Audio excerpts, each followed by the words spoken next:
আপনি কি গণভোট নিয়ে চিন্তিত? গণভোট সম্পর্কে কারো কাছ থেকে পরিষ্কারভাবে ধারণা পাচ্ছেন না? হ্যাঁ পক্ষে থাকবেন নাকি নার পক্ষে যাবেন সিদ্ধান্ত নিতে পারছেন না? তাহলে এই ভিডিও আপনার জন্য। সকল অজানাকে জানতে ছায়া শূন্যের সাথে থাকুন। আগামী 12ই ফেব্রুয়ারি 2026 জাতীয় সংসদ নির্বাচনের দিনেই বাংলাদেশের ইতিহাসে আরেকটি গুরুত্বপূর্ণ সিদ্ধান্তের মুখোমুখি হতে যাচ্ছে জনগণ। একটি গণভোট। এই গণভোট শুধু একটি প্রশ্ন নয়, এটি নির্ধারণ করবে দেশের শাসন ব্যবস্থা আগের মতো থাকবে নাকি রাষ্ট্র পরিচালনায় আসবে বড় ধরনের পরিবর্তন। কিন্তু প্রশ্ন হলো, আপনি হ্যার পক্ষে থাকবেন নাকি নার পক্ষে থাকবেন? এই গণভোটের মূল উদ্দেশ্য হলো রাষ্ট্র সংস্কারের জন্য জনগণের সরাসরি মতামত নেওয়া।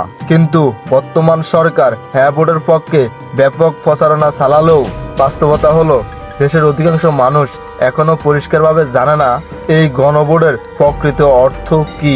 তাই আজকের এই ভিডিওতে আমরা সহজভাবে বোঝানোর চেষ্টা করব।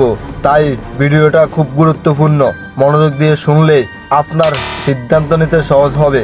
যে সকল পরিবর্তন মাথায় রেখে 12ই ফেব্রুয়ারি 2026 গণভোট অনুষ্ঠিত হবে, তত্ত্বাবধায়ক সরকার ব্যবস্থা, নির্বাচন কমিশন, সরকারি কর কমিশন, এই প্রতিষ্ঠানগুলো গঠনে সরকারি দল ও বিরোধী দল একসাথে কাজ করবে। কোনো সরকার এককভাবে নিজের ইচ্ছা মতো সংবিধান সংশোধন করতে পারবে না। গুরুত্বপূর্ণ সাংবিধানিক পরিবর্তনে গণভোট বাধ্যতামূলক হবে, অর্থাৎ কোনো আইন তৈরি করার আগে জনগণের মতামত নিতে হবে। হ্যাঁ ভোটের মাধ্যমে সংসদের ক্ষমতা ভারসাম্য নিশ্চিত করা হবে। ডেপুটি স্পিকার হবেন বিরোধী দল থেকে। গুরুত্বপূর্ণ সংসদীয় কমিটির সভাপতিরাও হবেন বিরোধী দল থেকে। সবচেয়ে গুরুত্বপূর্ণ পরিবর্তন হলো কোনো ব্যক্তি সর্বোচ্চ 10 বছরের বেশি প্রধানমন্ত্রী থাকতে পারবে না। এছাড়াও সংসদে একটি উচ্চ কক্ষ গঠিত হবে।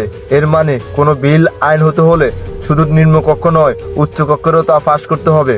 হ্যাঁ ভোট দিলে দেশের বিচার ব্যবস্থা আরও স্বাধীনভাবে কাজ করতে পারবে। উপজেলা পর্যায়ে আবারও বিচার পাওয়ার সুযোগ, নাগরিক মৌলিক অধিকারের পরিধি বাড়বে। উদাহরণ হিসাবে ইন্টারনেট সেবাকে মৌলিক অধিকার হিসাবে স্বীকৃতি দেওয়া হবে, যাতে ভবিষ্যতে কোনো স্বৈরাচার সরকার নিজের ইচ্ছা মতো ইন্টারনেট বন্ধ করতে না পারে। নারীর সংসদীয় আসন ধাপে ধাপে বাড়ানো হবে। এই হ্যাঁ ভোটের মাধ্যমে রাষ্ট্রীয় ভাষা বাংলার মর্যাদা অক্ষুণ্ণ রেখে অন্যান্য জাতিগোষ্ঠীর ভাষাও সাংবিধানিক স্বীকৃতি পাবে। আরও একটি বড় পরিবর্তন, রাষ্ট্রপতি আর নিজের ইচ্ছা মতো কোনো দণ্ডপ্রাপ্ত আসামিকে ক্ষমা করতে পারবে না। ভুক্তভোগী পরিবারের অনুমতি ছাড়া এই ধরনের ক্ষমা কার্যকর হবে না। এছাড়াও জুলাই সনদের কার্যক্রম এগিয়ে নিতে বর্তমান সরকার জনগণের মতামত নেওয়ার জন্য গণভোট নেওয়ার সিদ্ধান্ত নেয়। আর যদি না ভোট জয়যুক্ত হয়, তাহলে এই ধরনের কোনো সংস্কার কার্যকর হবে না। দেশের শাসন কাঠামো বর্তমানে আগের মতোই থাকবে। এত কিছুর পরও এই গণভোট ঘিরে নানা রকম বিতর্ক তৈরি হয়েছে। এই গণভোটের সবচেয়ে বড় প্রশ্ন হলো নিরাপত্তা নিয়ে।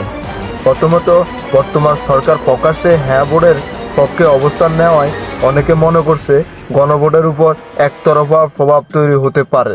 দ্বিতীয়ত, কিছু আইনজ্ঞ বলছে বাংলাদেশের সংবিধানে গণভোট নিয়ে স্পষ্ট নির্দেশনা না থাকায় এই গণভোটের আইনি ভিত্তি নিয়ে প্রশ্ন রয়েছে। তৃতীয়ত, গণভোটের প্রশ্নটি বেশ জটিল হওয়ায় সাধারণ ভোটাররা পুরো বিষয়টি বুঝে সিদ্ধান্ত নিতে পারবে কিনা তা নিয়েও সন্দেহ প্রকাশ করা হয়েছে।